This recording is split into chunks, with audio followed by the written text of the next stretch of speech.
রাসায়নিক গণনা অধ্যায় থেকে যে বহু বিকল্প ভিত্তিক প্রশ্নোত্তরগুলো তোমাদের পাঠিয়েছিলাম সেগুলির মধ্য থেকে অনেকগুলি গাণিতিক প্রশ্নের সমাধানের কৌশল আগে একটি ভিডিওর মাধ্যমে ব্যাখ্যা করেছিলাম। আজ আরও কয়েকটি গাণিতিক প্রশ্নের সমাধানের কৌশল ব্যাখ্যা করব। প্রথমেই 14 নম্বর প্রশ্নটা দেখো। 2.8 গ্রাম নাইট্রোজেন ও 0.6 গ্রাম হাইড্রোজেন পরস্পর বিক্রিয়া করে অ্যামোনিয়া গ্যাস উৎপন্ন করে। ভরের সংরক্ষণ মানলে উৎপন্ন অ্যামোনিয়ার পরিমাণ কি হবে? দেখো, 4টে অপশান দেওয়া আছে। দেখো, প্রশ্নে একটা কথা বলেছে ভরের সংরক্ষণ মানলে। এই ভরের সংরক্ষণটা কি? ভরের সংরক্ষণ সূত্র অনুযায়ী পদার্থের ভর অবিনশ্বর, একে সৃষ্টি বা ধ্বংস করা যায় না। কোনো রাসায়নিক বিক্রিয়ার আগে এবং পরে পদার্থের মোট ভর সর্বদা সমান থাকে। অর্থাৎ রাসায়নিক বিক্রিয়ার আগে এবং পরে, আগে মানে কি? বিক্রিয়ক পদার্থগুলির মোট ভর। বিক্রিয়ক পদার্থ বলতে বোঝায় রাসায়নিক বিক্রিয়াতে কারা অংশগ্রহণ করছে, তারা হচ্ছে বিক্রিয়ক পদার্থ। এই বিক্রিয়ক পদার্থগুলির মোট ভর হবে রাসায়নিক বিক্রিয়ার পরে যেগুলি উৎপন্ন হলো, অর্থাৎ বিক্রিয়াজাত পদার্থগুলির মোট ভর। আমাদের প্রশ্নে যে রাসায়নিক বিক্রিয়ার কথা উল্লেখ আছে সেখানে দেখো নাইট্রোজেন এবং হাইড্রোজেনের মধ্যে বিক্রিয়া হচ্ছে, অর্থাৎ বিক্রিয়ক পদার্থগুলি হলো নাইট্রোজেন এবং হাইড্রোজেন, এবং এদের মধ্যে বিক্রিয়ার ফলে উৎপন্ন হচ্ছে যে বিক্রিয়াজাত পদার্থ সেটি হচ্ছে অ্যামোনিয়া। এখানে একটাই বিক্রিয়াজাত পদার্থ, সেটা অ্যামোনিয়া। তাহলে নাইট্রোজেন এবং হাইড্রোজেনের মোট ভর সমান অ্যামোনিয়ার ভর হওয়া উচিত ভরের সংরক্ষণ সূত্র অনুযায়ী। দেখো, নাইট্রোজেনের ভর দেওয়া আছে 2.8 গ্রাম, হাইড্রোজেনের ভর দেওয়া আছে 0.6 গ্রাম। তাহলে বিক্রিয়ক পদার্থগুলির মোট ভর কত হলো? 2.8 এর সঙ্গে 0.6কে যোগ করলে হয় 3.4। তাহলে অ্যামোনিয়ার ভর কত হবে? 3.4 গ্রাম।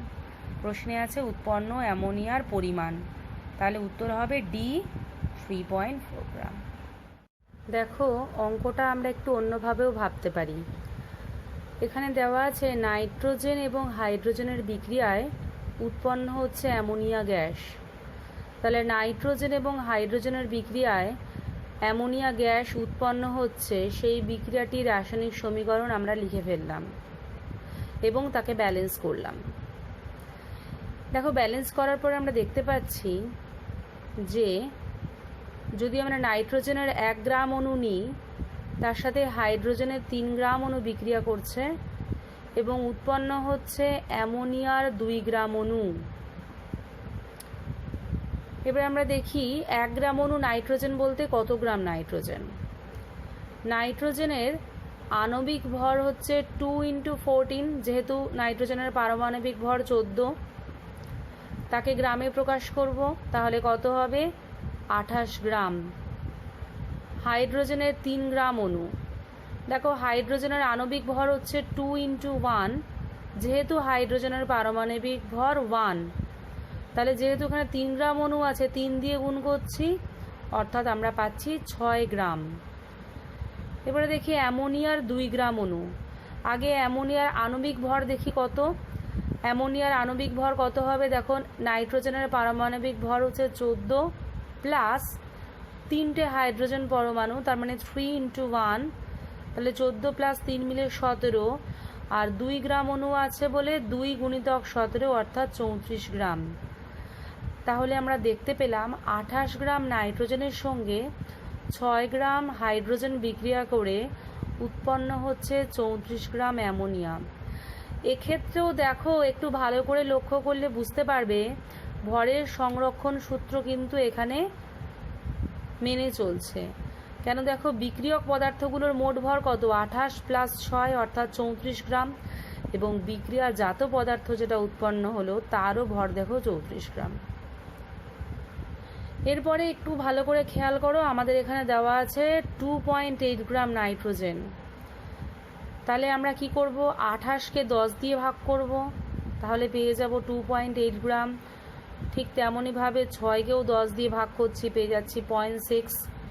34কেও 10 দিয়ে ভাগ করছি, পেয়ে যাচ্ছি 3.4। যেহেতু এটা MCQ, তাই আমরা শর্টকাটে করছি, ঐকিক নিয়মে আর লিখলাম না, সরাসরি পুরো সমস্ত পরিমাণগুলোকে 10 দিয়ে ভাগ করে দিলাম। তাহলে আমরা পেলাম কি 2.8 গ্রাম নাইট্রোজেনের সঙ্গে 0.6 গ্রাম হাইড্রোজেন বিক্রিয়া করে উৎপন্ন হচ্ছে 3.4 গ্রাম অ্যামোনিয়া। দেখো অপশান আছে ডি, 3.4 গ্রাম।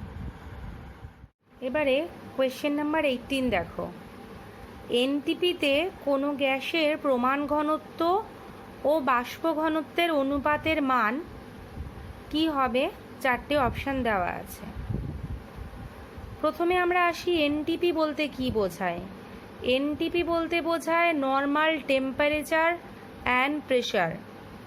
নর্মাল টেম্পারেচার মানে প্রমাণ তাপমাত্রা, অর্থাৎ 20 ডিগ্রি সেলসিয়াস। 20 ডিগ্রি সেলসিয়াসকে প্রমাণ তাপমাত্রা ধরা হয়। এবং প্রেশার মানে নর্মাল প্রেশার। নর্মাল প্রেশার মানে প্রমাণ চাপ। প্রমাণ চাপ কাকে বলা হয় তোমরা জানো, যে 1 বায়ুমণ্ডলীয় চাপ অর্থাৎ 1 অ্যাটমসফেরিক প্রেশার, অর্থাৎ 76 সেন্টিমিটার পারস্তম্ভের চাপের সমান। ঠিক আছে, তাকে বলা হচ্ছে নর্মাল প্রেশার। এই এনটিপি অর্থাৎ প্রমাণ উষ্ণতা ও চাপে কোনো গ্যাসের প্রমাণ ঘনত্ব ও বাষ্প ঘনত্বের অনুপাতের মান কত হবে সেটা আমাদের নির্ণয় করতে হবে। এবারে দেখো প্রমাণ ঘনত্ব বলতে কি বোঝায়। প্রমাণ উষ্ণতা ও চাপে 1 লিটার যে কোনো গ্যাসীয় পদার্থের গ্রামে প্রকাশিত ভরকে ওই গ্যাসটির প্রমাণ ঘনত্ব বলে। প্রমাণ উষ্ণতা বলতে কি বোঝায়? 20 ডিগ্রি সেলসিয়াস। প্রমাণ চাপ বলতে কি বোঝায়? 76 সেন্টিমিটার পারস্তম্ভের চাপ। অর্থাৎ আমরা বলতে পারি 20 ডিগ্রি সেলসিয়াস উষ্ণতায় ও 76 সেন্টিমিটার পারস্তম্ভের চাপে 1 লিটার যে কোনো গ্যাসীয় পদার্থের ভরকে যদি আমরা গ্রামে প্রকাশ করি, তাহলে তাকে আমরা বলবো ওই গ্যাসটির প্রমাণ ঘনত্ব। নেক্সট আসি বাষ্প ঘনত্বে। একই চাপ ও উষ্ণতায় নির্দিষ্ট আয়তন কোনো গ্যাসের ভর সম আয়তন হাইড্রোজেন গ্যাসের ভরের তুলনায় যত গুণ ভারী, সেই সংখ্যাকে ওই গ্যাসের বাষ্প ঘনত্ব বলে। অর্থাৎ এখানে তুলনা করা হচ্ছে কার সাথে? একই চাপ ও উষ্ণতায় নির্দিষ্ট আয়তন কোনো গ্যাসের ভরের সাথে ওই একই চাপ ও উষ্ণতায় সম আয়তন হাইড্রোজেন গ্যাসের ভরের তুলনা করা হচ্ছে। অর্থাৎ ওই গ্যাসটাকে, যে গ্যাসের বাষ্প ঘনত্ব আমরা নির্ণয় করতে চাইছি, সেই গ্যাসটিকে আমরা যে চাপ ও উষ্ণতায় নেব, হাইড্রোজেন গ্যাসকেও কিন্তু আমরা সেই চাপ এবং সেই উষ্ণতাতেই নেব। তার জন্য লেখা আছে একই চাপ ও উষ্ণতায় সম আয়তন, অর্থাৎ ওই গ্যাসটার যে আয়তন নেব, হাইড্রোজেনেরও আমরা সেই আয়তনই নেব। এবং তারপরে ওই গ্যাসের ভর এবং হাইড্রোজেন গ্যাসের ভরের মধ্যে তুলনা করব, এবং সেই তুলনামূলক সংখ্যাটা হবে ওই গ্যাসের বাষ্প ঘনত্ব। অর্থাৎ আমরা লিখতে পারি বাষ্প ঘনত্ব সমান নির্দিষ্ট উষ্ণতা ও চাপে নির্দিষ্ট আয়তন গ্যাসের ভর বাই, আমরা কার সাথে তুলনা করছি? দেখো ওই একই চাপ ও উষ্ণতায়, তার জন্য লিখেছি সম উষ্ণতা ও চাপে। দেখো একই আয়তন নেব, তাই লিখেছি সম আয়তন হাইড্রোজেন গ্যাসের ভর। এখন দেখো এই নির্দিষ্ট উষ্ণতা ও চাপকে আমরা কিন্তু প্রমাণ উষ্ণতা ও চাপও নিতে পারি, অর্থাৎ এনটিপি।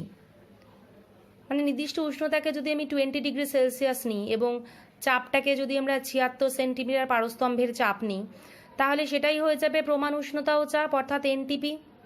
এনটিপিতে নির্দিষ্ট আয়তন গ্যাসের ভর, ওই গ্যাসের নির্দিষ্ট আয়তনকে যদি আমরা 1 লিটার নিই, তাহলে আমরা লিখব এনটিপিতে 1 লিটার গ্যাসের ভর বাই সম উষ্ণতা ও চাপে। দেখো এটার যদি আমরা 20 ডিগ্রি সেলসিয়াস আর 76 সেন্টিমিটার বায়ুস্তম্ভের চাপ নিই, নিচের ক্ষেত্রেও আমরা তাই নেব, অর্থাৎ হাইড্রোজেনের ক্ষেত্রেও তাই নেব।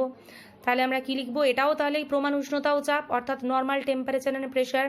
তাহলে এনটিপিতে দেখো এখানে লেখা আছে সম আয়তন হাইড্রোজেন গ্যাসের ভর। সম আয়তন মানে এই গ্যাসটার যে আয়তন নিয়েছি এটারও সেই আয়তন নেব। তাহলে ওই গ্যাসটার ক্ষেত্রে আমরা আয়তন নিয়েছি 1 লিটার, তাহলে হাইড্রোজেনও আমরা 1 লিটার নিচ্ছি।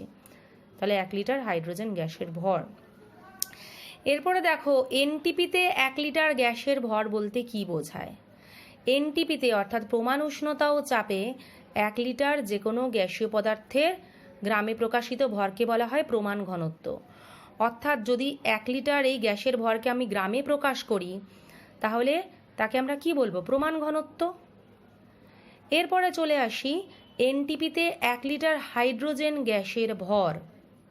দেখো এর আগের ভিডিওতে যখন আমি 10 নম্বর প্রশ্নটার সমাধান কৌশল ব্যাখ্যা করেছিলাম তখন আমি তোমাদের দেখিয়েছিলাম যে কি করে 1 লিটার হাইড্রোজেনের ভর 0.089 গ্রাম এসেছিল, এবং তোমাদের বলেছিলাম যে এই যে উত্তরটা যে 1 লিটার হাইড্রোজেনের ভর 0.089 এটা কিভাবে এলো ওটা তোমরা বুঝলে, কিন্তু এই উত্তরটাও কিন্তু তোমাদের মুখস্থ রাখতে হবে, কারণ এটা বিভিন্ন সময় কোনো ক্ষেত্রে অ্যাপ্লাই করার দরকার হতে পারে। তাহলে আমরা জানি যে এনটিপিতে 1 লিটার হাইড্রোজেন গ্যাসের ভর হচ্ছে 0.089 গ্রাম। দেখো ওপরেও গ্রামে প্রকাশ করা হয়েছে, নিচেও গ্রামে প্রকাশ করা হয়েছে, কারণ আমি বলেছিলাম যে গ্রামে প্রকাশিত ভরকে প্রমাণ ঘনত্ব বলে। তাহলে এটাও গ্রামে প্রকাশ করা, এটাও গ্রামে প্রকাশ করা, তাই গ্রাম গ্রাম ক্যান্সেল হয়ে গেল, কোনো একক থাকলো না। তাহলে বাষ্প ঘনত্ব সমান লিখতে পারি প্রমাণ ঘনত্ব বাই 0.089। এবারে যদি আমি ক্রস মাল্টিপ্লিকেশন করি অর্থাৎ বজ্রগুণন, তাহলে কি করব, বজ্রগুণন বলতে কি বোঝায়, কোনাকুনি গুণ। তার মানে বাষ্প ঘনত্বের নিচে কিছু নেই, মানে 1 আছে ধরে নাও, তাহলে 1 এর সাথে প্রমাণ ঘনত্ব গুণ করলে হবে প্রমাণ ঘনত্ব সমান বাষ্প ঘনত্বের সঙ্গে 0.089 গুণ করছি, তাহলে হচ্ছে 0.089 গুণিতক বাষ্প ঘনত্ব। অতএব প্রমাণ ঘনত্ব বাই বাষ্প ঘনত্ব। দেখো বাষ্প ঘনত্বকে যদি ভাগ করছি, মানে দেখো সমান চিহ্ন ডান দিকে ছিল বাষ্প ঘনত্ব, বাঁ দিকে এলে ভাগ হয়ে যাবে, তাহলে প্রমাণ ঘনত্ব বাই বাষ্প ঘনত্ব সমান কি পড়ে থাকলো 0.089। অর্থাৎ আমরা কি দেখতে পেলাম যে কোনো গ্যাসের প্রমাণ ঘনত্ব ও বাষ্প ঘনত্বের অনুপাত হচ্ছে 0.089।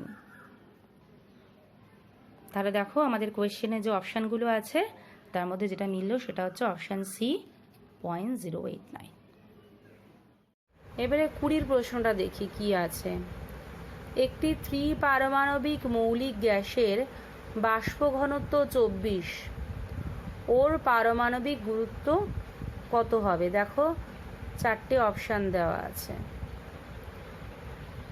তাহলে দেখো অঙ্কটা কিভাবে করব। বাষ্প ঘনত্ব 24, বাষ্প ঘনত্বকে আমরা ক্যাপিটাল ডি অক্ষর দ্বারা প্রকাশ করি। তাহলে আণবিক গুরুত্ব কি হবে, আমরা জানি আণবিক গুরুত্ব m সমান 2d, তার মানে 2 গুণিতক বাষ্প ঘনত্ব 2 × 24, তাহলে কত হবে 48। এবারে দেখো কি বলা আছে, 3 পারমাণবিক মৌলিক গ্যাস। 3 পারমাণবিক কথাটার অর্থ হচ্ছে একটি অণুতে 3টি পরমাণু আছে। তোমরা এরকম কোনো মৌলিক গ্যাসের উদাহরণ দিতে পারবে যার একটি অণুতে 3টি পরমাণু আছে? একটু মনে করে দেখো, ওজোন। দেখো ওজোন গ্যাস O3, অর্থাৎ দেখো একটি অণু 3টি পরমাণু দ্বারা গঠিত। তাহলে আমরা এখানে দেখব যে আমরা কি দেখতে পাচ্ছি যে গ্যাসটি হচ্ছে 3 পারমাণবিক। সুতরাং একটি অণুর মধ্যে 3টি পরমাণু আছে। তাহলে যদি আমরা আণবিক গুরুত্ব নির্ণয় করতে চাই তাহলে পারমাণবিক গুরুত্বকে 3 দিয়ে গুণ করতে হবে। তাহলে আমরা লিখতে পারি 3 গুণিতক পারমাণবিক গুরুত্ব সমান আণবিক গুরুত্ব, অর্থাৎ 3 গুণিতক পারমাণবিক গুরুত্ব সমান আণবিক গুরুত্ব আমরা অলরেডি নির্ণয় করেছি 48। তাহলে পারমাণবিক গুরুত্ব কত হবে 48। দেখো 3টে এদিকে গুণ হয়ে আছে, ডান দিকে গেলে ভাগ হবে, তাহলে 48 ভাজিতক 3 বেরোলো 16। তাহলে এখানে কোয়েশ্চেনে আছে পারমাণবিক গুরুত্ব কত হবে, উত্তর হবে দেখো ডি 16। আশা করি সবাই বুঝতে পেরেছো। যদি কারো কোনো জায়গায় বুঝতে অসুবিধা হয় আমাকে জানিও, আমি বুঝিয়ে দেব। Thank you.